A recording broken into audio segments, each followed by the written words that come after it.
कि जापान और कोरिया के एस रैंक हंटर्स के बीच एक फ्रेंडली फाइट मैच होता है। जिन्वू इस बात से खुश था कि उसे एस रैंक हंटर्स का बैटल देखने को मिलेगा, लेकिन वो देखता है कि गोतो इस फाइट में हिस्सा नहीं ले रहा था। हंटर माँ अब अपनी पावर से अपने शरीर को बड़ा कर लेता है और चारों एक एक ओपोनेंट चुनकर उनसे लड़ने लगते हैं। लिम और होशिनो की लड़ाई हो रही थी, जिसमें लिम दूर रहने की कोशिश करता है क्योंकि उसके अटैक्स लॉन्ग रेंज होते हैं। ये arena top tier magic gems से बनाया गया है। कोई मामूली हंटर तो इसे खरोच भी नहीं पहुंचा सकता। फिर भी ये लोग इसमें तबाही मचा रहे थे। इधर बेक भी अपनी पूरी ताकत से लड़ रहा था, लेकिन कुमामोटो उससे लड़ने की बजाय भाग जाता है। कुमामोटो असल में नर्वस हो गया था। बेक समझ जाता है कि गोतो अपने हंटर्स को टेस्ट करना चाहता था कि वो इस मिशन के लिए रेडी हैं या नहीं। ये सोचकर बेक अपने बीस्ट वाले रूप में आ जाता है और हमला कर देता है। ए रैंक वाले हंटर सोच रहे थे कि ये लोग तो जानवर की तरह लड़ रहे हैं, हम तो इनके सामने बिल्कुल नहीं टिक पाते। तभी टनाका हंटर माँ को हरा देता है और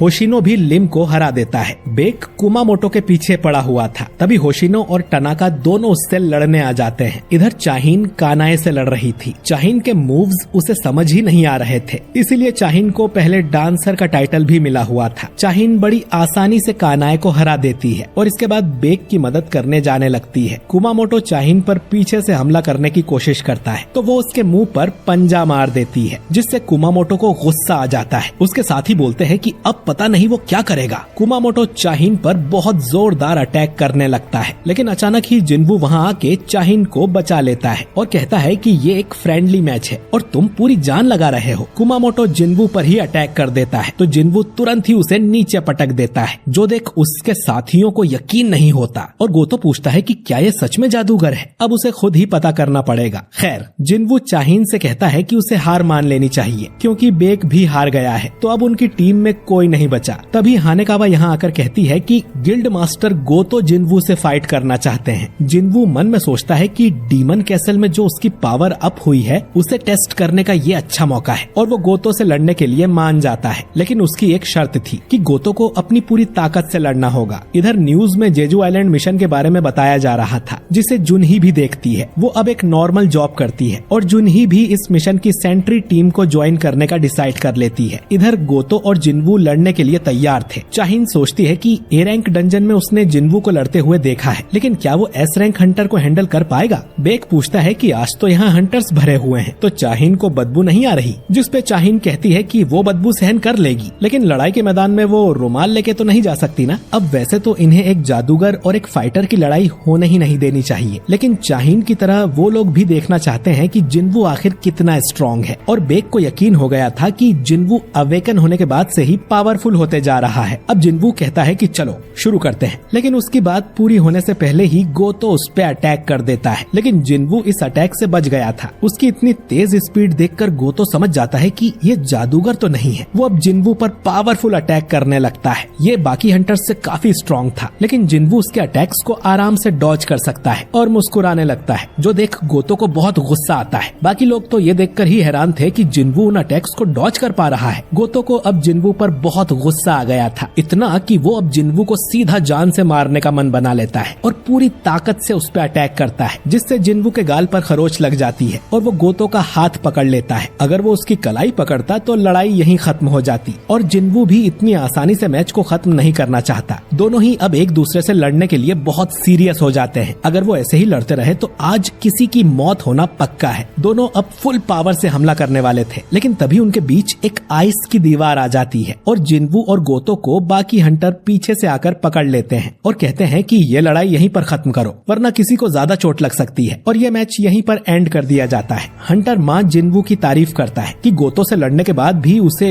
सिर्फ खरोच ही आई है। जिन्वू मन में सोचता है कि अब उसे इन सब की ताकत का पता चल गया है और उसने इन सभी की शैडो में अपने शैडो सोल्जर्स को भी छुपा दिया था, जिनके बारे में किसी को पता भी नहीं चलता। गोतो और उसकी टीम अब यहाँ से चली जाती है और जिन्वू चेयरमैन गनही से जाकर कहता है कि वो जेजू रेड मिशन में हिस्सा नहीं ले सकता। गोतो अपने वाइस गिल्ड मास्टर रियूजी को बताता है कि उनके बीच एक कमाल का हंटर है जिसका नाम जिन्वू है, लेकिन रियूजी देखता है कि जिन्वू का नाम तो मिशन वाली हंटर लिस्ट में है ही नहीं। इधर चाहीन को भी ये खबर मिलती है कि जिन्वू उनके साथ रेड मिशन में नहीं आ रहा। चोई कहता है कि उसकी कोई वजह होगी, लेकिन फिर भी उनके पास टोटल 15 एस रैंक हंटर्स हैं, तो इस बार उन्हें ये मिशन जरूर पूरा करना होगा। जिन्वू घर जाता है और देखता है कि उसकी मदर ने डिनर बनाया था। उसकी मदर 4 साल के बाद हॉस्पिटल से वापस आई है, तो अभी जिन्वू का उनके साथ रहना जरूरी है, इसीलिए उसने मिशन पर जाने से मना कर दिया। इधर जेजू आइलैंड पर हम देखते हैं कि एंट्स के लिए खाने को कुछ नहीं बचा है और वो एक दूसरे को ही खाने लगी हैं। क्वीन कहती है कि उन्हें ये आइलैंड छोड़ना ही पड़ेगा, उन्हें एक पावरफुल सोल्जर की जरूरत है जो उन्हें बाहर लेकर जाए। तभी हम एक बड़े से अंडे को देखते हैं जिसमें से एक एंट बाहर निकलता है, लेकिन बाहर आते ही इसकी स्किन ब्लैक हो जाती है। ये बिल्कुल इंसानों की तरह खड़ा हो जाता है, यानी कि ये एंट इवॉल्व होकर और भी ज्यादा स्ट्रॉन्ग बन चुका है। ये जोर से चिल्लाता है जिससे आइलैंड पर पावरफुल एनर्जी बीम निकलती है। न्यूज में बताया जाता है कि जेजू आइलैंड की एंट्स समय के साथ इवॉल्व हो रही हैं। तीसरे मिशन के दौरान तो वो जमीन पर रेंग रही थी और अब तो वो उड़ना सीख गई हैं और दिखने में धीरे धीरे इंसानों की तरह बनती जा रही हैं। इन्हें खत्म करने का मिशन आज शुरू होगा। इधर सोंगयी जिन्हो से कहती है कि वो भी सेंट्री टीम को ज्वाइन कर रही है। सेंट्री टीम में देश के सभी छोटे मोटे हंटर्स हिस्सा ले सकते हैं। ये टीम समुद्र किनारे खड़ी रहेगी ताकि मिशन के दौरान अगर कोई एंट उड़कर शहर की तरफ आती है तो ये लोग उन्हें मार सकें, और इसमें जुनही भी शामिल होती है। और इसी के साथ अगली सुबह जेजू आइलैंड रेड मिशन शुरू होता है। ढेर सारी बैटल शिप्स आइलैंड को चारों तरफ से घेर लेती है। इन पर भी ए रैंक वाले हंटर्स थे जिनका काम ये देखना था कि कोई एंट उड़कर यहाँ से भाग ना पाए। मिनसुंग भी फोटो खिंचवाने यहाँ पर आया हुआ था। एस रैंक हंटर्स की अटैक टीम भी आइलैंड पर जाने को तैयार थी और उन्हें रिटायर एस रैंक हीलर ब्यूंगू भी ज्वाइन करता है, जिसे देखकर बेक बहुत खुश था। ये सब हेलीकॉप्टर में बैठ जाते हैं। इनकी टीम के साथ एक कैमरामैन भी था जो कि सब कुछ रिकॉर्ड करेगा, बल्कि इनकी फाइट टीवी पर लाइव दिखाई जाएगी, लेकिन उसमें 10 मिनट्स का डिले होगा ताकि अगर कोई हंटर से गलती हो जाए तो उसे एडिट किया जा सके। ये कैमरामैन होने के साथ साथ एक ए रैंक का हंटर भी था और खतरनाक जगहों पर शूट करने की उसे आदत है। पब्लिक को शायद आखिरी बार ऐसा रेड मिशन देखने को मिलेगा, क्योंकि आज ये लोग सारी एंट्स को खत्म कर देंगे। अगर इनका ये मिशन फेल होता है तो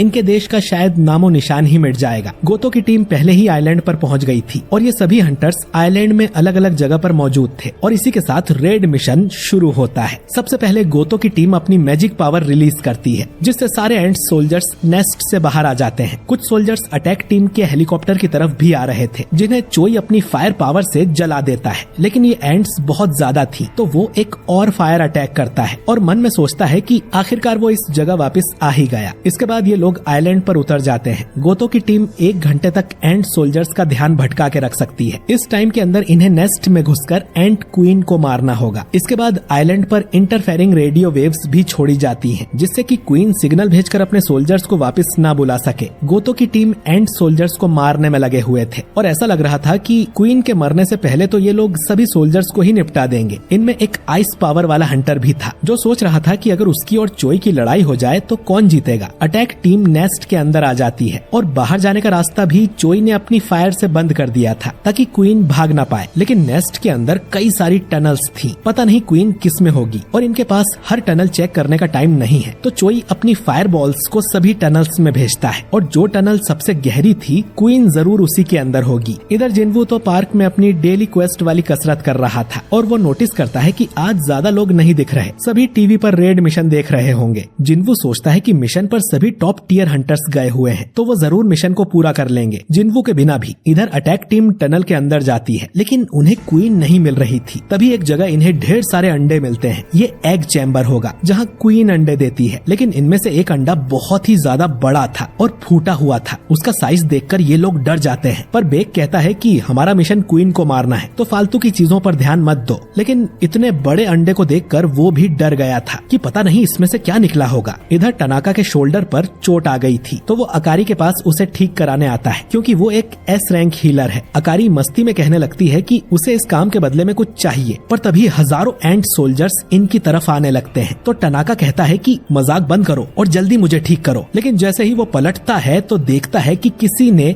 अकारी की गर्दन काट दी थी। इन्हें पता भी नहीं चलता कि ये कैसे हुआ और ये एपिसोड यहीं पर एंड हो जाता है।